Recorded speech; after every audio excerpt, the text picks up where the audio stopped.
Comissão Interamericana de Direitos Humanos, Convenção Americana sobre Direitos Humanos, assinada na Conferência Especializada Interamericana sobre Direitos Humanos, São José, Costa Rica, em 22 de novembro de 1969. Preâmbulo. Os Estados americanos, signatários da presente convenção, reafirmando seu propósito de consolidar neste continente, dentro do quadro das instituições democráticas, um regime de liberdade pessoal e de justiça social, fundado no respeito dos direitos essenciais do homem, reconhecendo que os direitos essenciais do homem não derivam do fato de ser ele nacional de determinado Estado, mas sim do fato de ter como fundamento os atributos da pessoa humana, razão por que justificam uma proteção internacional de natureza convencional, coadjuvante ou complementar, da que oferece o direito interno dos Estados americanos.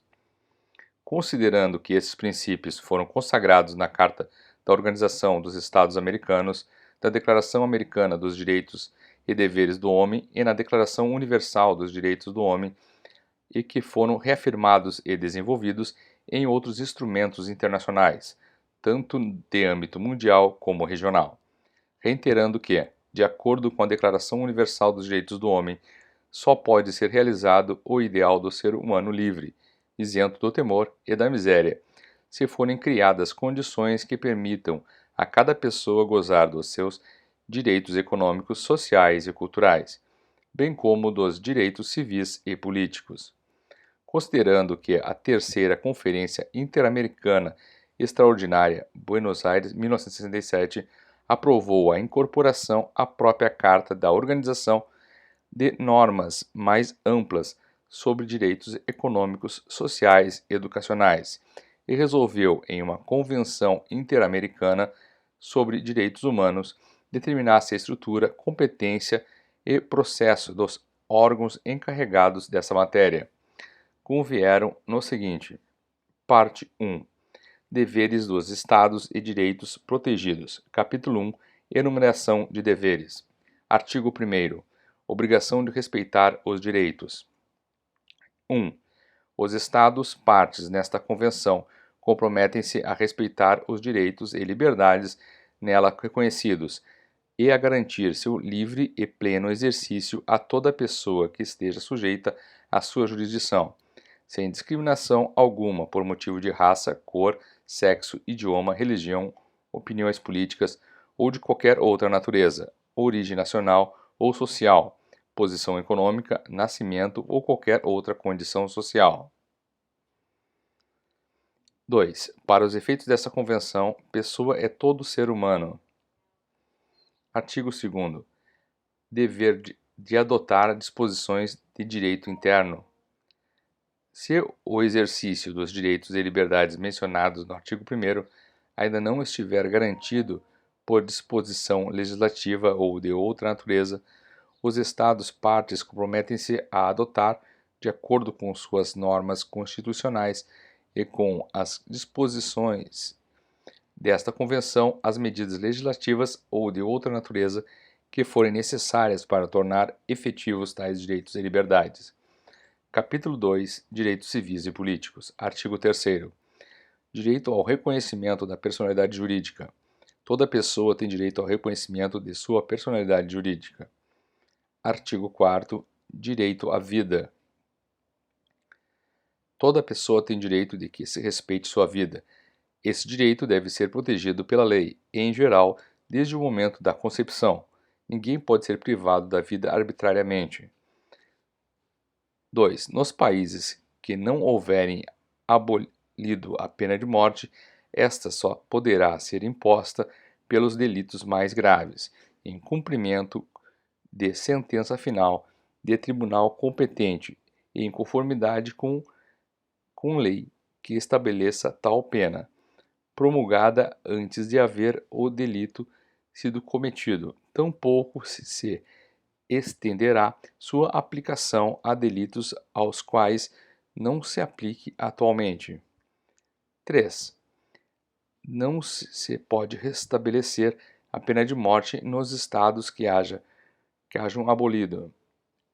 4. Em nenhum caso pode a pena de morte ser aplicada por delitos políticos, nem dos delitos comuns conexos com delitos políticos. 5. Não se pode impor a pena de morte à pessoa que, no momento da perpetração do delito, for menor de 18 anos ou maior de 70, nem aplicá-la à mulher em estado de gravidez. 6. Toda pessoa condenada à morte tem direito a solicitar anistia, indulto ou comutação da pena, os quais podem ser concedidos em todos os casos. Não se pode executar a pena de morte enquanto o pedido estiver pendente de decisão ante a autoridade competente. Artigo 5. Direito à integridade pessoal. Toda pessoa tem o direito de que se respeite sua integridade física, psíquica e moral.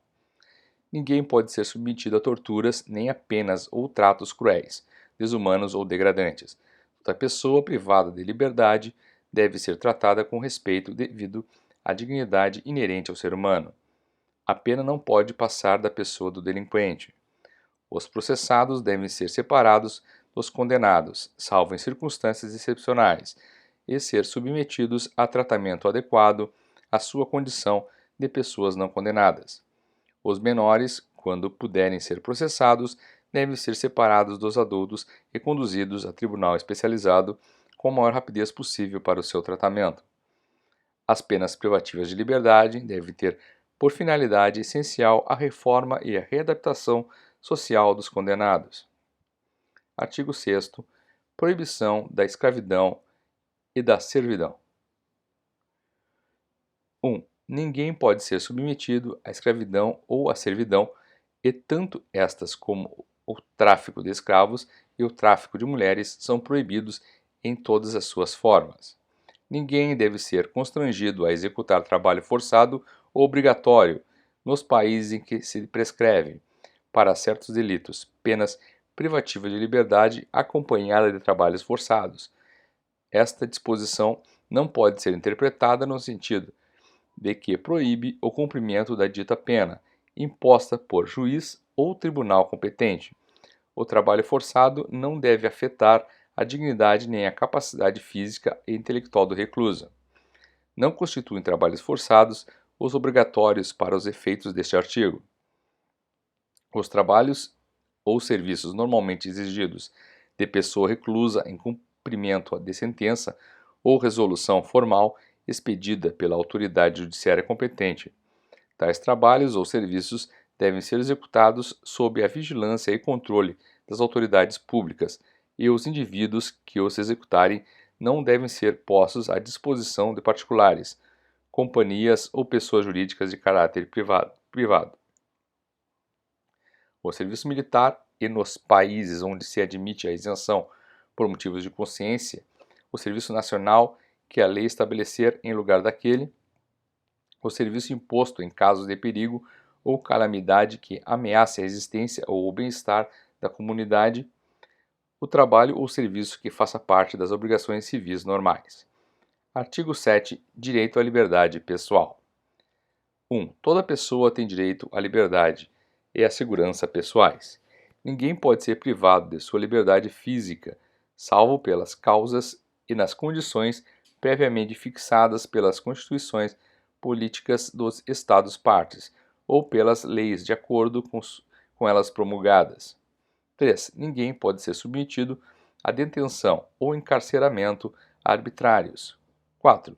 Toda pessoa detida ou retida deve ser informada das razões da sua detenção e notificada sem demora da acusação ou acusações formuladas contra ela. 5. Toda pessoa detida ou retida deve ser conduzida sem demora à presença de um juiz ou outra autoridade autorizada pela lei a exercer funções judiciais e tem direito a ser julgada dentro de um prazo razoável ou a ser posta em liberdade, sem prejuízo de que prossiga o processo. Sua liberdade pode ser condicionada a garantias que assegurem o seu comparecimento em juízo. 6. Toda pessoa privada da liberdade tem direito de recorrer a um juiz ou tribunal competente, a fim de que este decida sem demora sobre a legalidade de sua prisão ou detenção e ordene sua soltura, se a prisão ou detenção forem ilegais, nos Estados partes cujas leis prevêem em que toda pessoa que se vir ameaçada de ser privada de sua liberdade tem direito a recorrer a um juiz ou tribunal competente, a fim de que este decida sobre a legalidade de tal ameaça.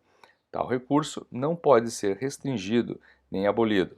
O recurso pode ser interposto pela própria pessoa ou por outra pessoa. Ninguém deve ser detido por dívidas. Este princípio não limita os mandados de autoridade judiciária competente expedidos em virtude de inadimplemento de obrigação alimentar. Artigo 8º. Garantias judiciais.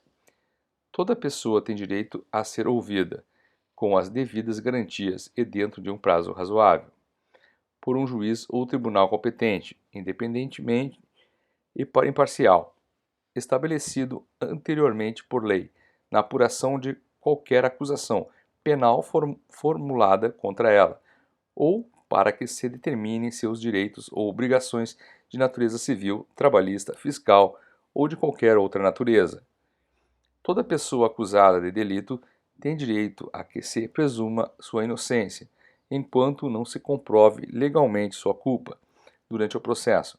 Toda pessoa tem direito em plena igualdade às seguintes garantias mínimas: a. Direito do acusado de ser assistido gratuitamente por tradutor ou intérprete, se não compreender ou não falar o idioma do juízo ou tribunal. B. Comunicação prévia e pormenorizada ao acusado da acusação formulada. C. Concessão ao acusado do tempo e dos meios adequados para a preparação de sua defesa. D. Direito do acusado de defender-se pessoalmente ou de ser assistido por um defensor de sua escolha e de comunicar-se livremente e sem particular com seu defensor. E. Direito irrenunciável de ser assistido por um defensor proporcionado pelo Estado, remunerado ou não, segundo a legislação interna, se o acusado não se defender ele próprio nem nomear defensor dentro do prazo estabelecido pela lei. F. Direito de defesa de inquirir as testemunhas presentes no tribunal e de obter o comparecimento, como testemunhas ou peritos de outras pessoas que possam lançar luz sobre os fatos. G.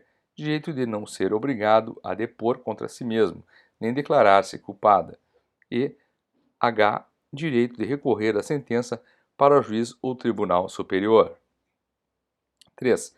A confissão do acusado só é válida se feita sem coação de nenhuma natureza. 4. O acusado absolvido por sentença passada em julgado não poderá ser submetido a novo processo pelos mesmos fatos. 5.